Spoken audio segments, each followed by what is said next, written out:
nägemist, ema! Nägemist, isa! Ärge muretsege. Mina ja Ptilli hoiame väikest õekest Furrat, kuni te naabritel külas olete. Ka mina olen elevil, Ptilli. Oleme lõpuks piisavalt vanad, et veidi rohkem vastutust võtta.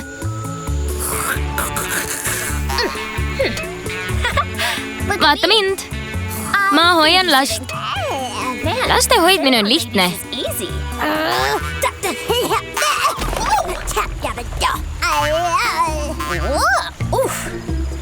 No, ilmselt peame midagi muud välja mõtlema.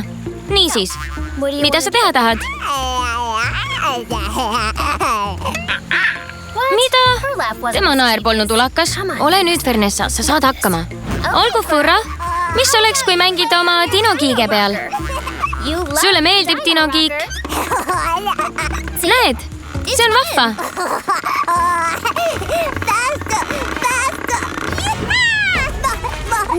Ei, mitte jälle. Hei, kuidas oleks joonistamisega? Ma tõin värvi ja ma näen, et sa juba leidsid. Kuidas oleks raamatuga? Jah, raamatud on turvalised. Elas kunagi ammu, mitte väga kaua aega tagasi, üks väike tüdruk, kes... Olgu, nüüd on raamatud ohtlikud. Kuidas oleks snäkiga?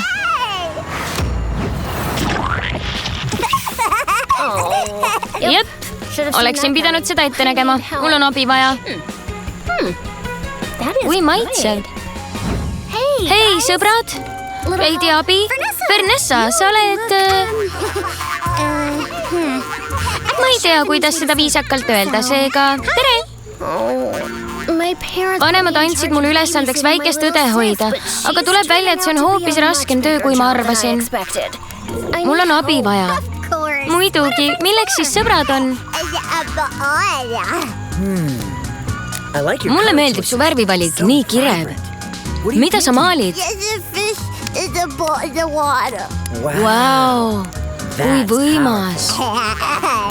Ja väike tüdruk, ümber, oli väga nutikas ja vapper.